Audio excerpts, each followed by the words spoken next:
10 साला बच्चे को जिनसी ज्यादती के बाद मौत के घाट उतार दिया गया। मैं हूं आकाश नियाजी। सियालकोट में इंतहाई दिल खराश वाकया पेश आया है, जहां पर एक 10 साला बच्चे को जिनसी ज्यादती के बाद मौत के घाट उतार दिया गया और पुलिस ने फौरी कार्रवाई करते हुए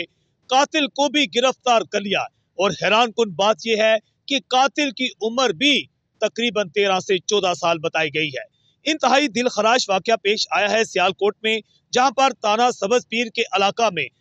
10 साला एक बच्चा जो है उसको वहां से अगवा किया गया और अगवा करने के बाद उसको मौत के घाट उतार दिया गया। इत्तला मिलते ही पुलिस मौका पर पहुंची और मगवी बच्चे की तलाश शुरू की और आखिरकार उसकी लाश भी तलाश कर ली, जिसके बाद पुलिस ने कार्रवाई करते हुए मुल्ज़िम जो है अब्दुल्ला, जिसका नाम बताया जा रहा है, उसको गिरफ्तार कर लिया है। इस सिलसिले में एसएचओ का कहना है कि हमजा नामी एक 10 साला बच्चा अचानक घर में खेलते हुए पुरअसरार तौर पर गली के बाहर से गायब हो गया, जिसकी तलाश शुरू की मगर वो ना मिल सका और आखिरकार उसकी मिली तो लाश मिली और लाश मिलने के बाद पुलिस ने मुल्ज़िम को भी ट्रेस कर लिया है और अब्दुल्ला को छापा मार के गिरफ्तार कर लिया है, जिसके अलावा मुकदमा दर्ज करके तफ्तीश का दायरा जो है वसी कर दिया गया है।